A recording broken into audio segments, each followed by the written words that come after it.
Hyderabad city పోలీస్లో జరుగుతున్న ఒక కొత్త క్రైమ్ హైబ్రిడ్ సైబర్ ఫ్రాడ్ అని చెప్పి మనం చెప్పొచ్చు. ట్రెడిషనల్ క్రైమ్ లో ఇన్వాల్వ్ అవుతూ సైబర్ క్రైమ్ చేసే ఒక ముఠాని సైబర్ క్రైమ్ పోలీస్ ఆఫీసర్స్ పట్టుకోవడం జరిగింది. జిఎస్ఎల్ మెడికల్ ఇన్స్టిట్యూషన్స్ మరియు కిమ్యూ ఇంటర్నేషనల్ యూనివర్సిటీ భాగస్వామ్యంతో ఇండియన్ అలైన్డ్ ఎంబీబీఎస్ కోర్స్ అడ్మిషన్లు అందిస్తోంది నియో.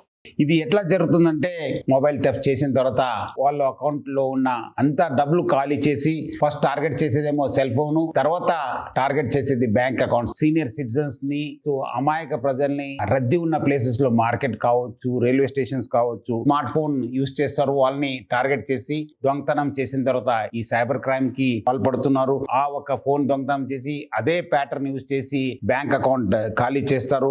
ఒక మెయిన్ పద్ధతి ఏమంటే వాళ్ళు ఒక కండక్టర్ నాటకం ఆడడము. ఈ ఓనరు నా ఫోన్ ఇది అని చెప్పి ఫోన్ చేసినప్పుడు ఆయన ఇమీడియట్లీ నేను ఆర్టీసీ కండక్టర్, ఆర్టీసీ డ్రైవరు, మీ ఫోన్ ఇక్కడ దొరికింది, మీరు మంచి చేశారు, నాకు ఫోన్ చేసి మళ్ళీ మీదే ఫోన్ అని చెప్పి ఎట్లా తెలుసుకోవాలి, మీరు మీ ప్యాటర్న్ చెప్పండి లేదా పాస్వర్డ్ చెప్పండి అని చెప్పి ఆయనకి అడగడంతో ఇమీడియట్లీ అవును నాదే ఫోను, మీకు ఈ ప్యాటర్న్ ఓపెన్ చేస్తే అది ఓపెన్ అవుతుంది, నా ఫోటో ఉంటుంది చూడండి అని చెప్పి వాళ్ళు చెప్పడంతో వాళ్ళు ఇమీడియట్లీ ఒక స్క్రీన్ ని ఓపెన్ చేయడం జరుగుతుంది. సెకండ్ పద్ధతి ఏం చేస్తారంటే ఓనర్ వెరిఫికేషన్ నాటకం ఆడతారు. వాళ్ళు చాలా మంది వచ్చి అడుగుతున్నారు, మీరే ఓనరా అవునా కాదు అనడానికి మీరు ప్రూవ్ చేయండి, మీ ప్యాటర్న్ చెప్పండి, సో దట్ మనము ఆ ప్యాటర్న్ లేదా పాస్వర్డ్ చెప్తే అది ఓపెన్ అయితే మీదే ఫోన్ అని చెప్పి ధృవీకరిస్తానని చెప్పి వాళ్ళ దగ్గర నుంచి ఆ ఒక ప్యాటర్న్ కావచ్చు, ఒక పాస్వర్డ్ చేసుకున్న తర్వాత మళ్ళీ వాళ్ళు ఏదో అన్లాక్ అయిన తర్వాత మీకే ఇప్పిస్తానని చెప్పి ఒక కండక్టర్ నాటకం ఆడడము. సెకండ్ ఓనర్ వెరిఫికేషన్ నాటకం ఆడి గ్యాలరీలో ఉన్న ఫొటోస్ కావచ్చు, గ్యాలరీస్ లో ఉన్న కాన్ఫిడెన్షియల్ ఇన్ఫర్మేషన్, ఈ నోట్స్ లో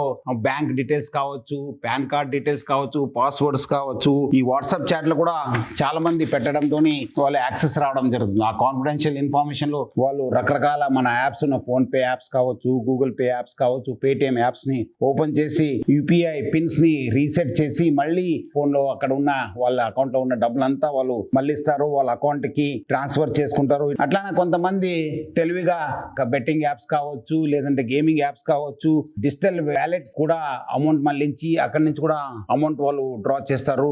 అట్లానే కొంతమంది మ్యూల్ అకౌంట్స్ ద్వారా అమౌంట్స్ ట్రాన్స్ఫర్ చేసి అక్కడి నుంచి కూడా వాళ్ళు డబ్బులు విత్డ్రా చేసుకొని కూడా వాళ్ళు ఈ సైబర్ ఫ్రాడ్ లో ఇన్వాల్వ్ కావడం జరుగుతుంది. ఈ సామాన్య నేరం కాదు, ఇది ఒక చాలా ఆర్గనైజ్డ్ గా జరుగుతుంది. ఇది ఫస్ట్ వాళ్ళు ఒక రద్దీ ప్రదేశ్ లో ఎవరెవరు బక్రాలు ఉన్నారు, ఎవరెవరు విక్టిమ్స్ ఉన్నారు వాళ్ళంతా ఐడెంటిఫై చేస్తారు. అక్కడ పోయిన తర్వాత ఐడెంటిఫై చేసిన తర్వాత అక్కడే పక్కన ఉన్న ఒక ఇంకోటి మనిషి చెప్పి ఫోన్ ని దొంగతనం చేస్తారు. తర్వాత ఫోన్ ని ఇంకోటి వాళ్ళకి హ్యాండ్ ఓవర్ చేస్తారు. ఆనే కొంచెం మాయ మాటలు చెప్పడానికి చాలా ఎక్స్పర్ట్ ఉంటారు. ఆనే మభ్య పెట్టి ఒక టెక్నికల్ నాలెడ్జ్ ఉన్న వాళ్ళు, సో ఆనే పర్సన్ కూడా ఉంటారు. ఆనే బ్యాంకింగ్ యాప్స్ ద్వారా ట్రాన్స్ఫర్ చేయడానికి, అక్కడి నుంచి మళ్ళీ క్యాష్ ని విత్డ్రా చేయడానికి ఒక మనిషి ఉంటారు. సో ఇది ఒక traditional crime plus modern crime, అంటే సైబర్ క్రైమ్ ఇన్వాల్వ్ చేసి ఒక హైబ్రిడ్ సైబర్ ఫ్రాడ్ ముఠా ఇది. మీకు అలాంటి కాల్స్ వస్తే ఎవరు కూడా మీరు చెప్పొద్దు, పోలీస్ కంప్లైంట్ ఇస్తానని చెప్పి పోలీస్ లిస్ట్ కూడా ఇది తీసుకురావాలి. చెప్పిన చాలా మంది ఈ ఒక కాన్ఫిడెన్షియల్ ఇన్ఫర్మేషన్ ని గ్యాలరీలో పెట్టుకోవద్దని చెప్పి మీకు మరీ కోరుతున్నాను. ఆడపిల్లలు వాళ్ళు కావాల్సిన కొన్ని ప్రైవేట్ ఫోటోస్ కూడా పెట్టుకొని కూడా వాళ్ళు పోయిన సందర్భాలు కూడా ఎక్కువ ఉన్నాయి. ఫోన్ ని సిమ్ ని బ్లాక్ చేయండి అని చెప్పి ఇమీడియట్లీ కాల్ చేయాలి.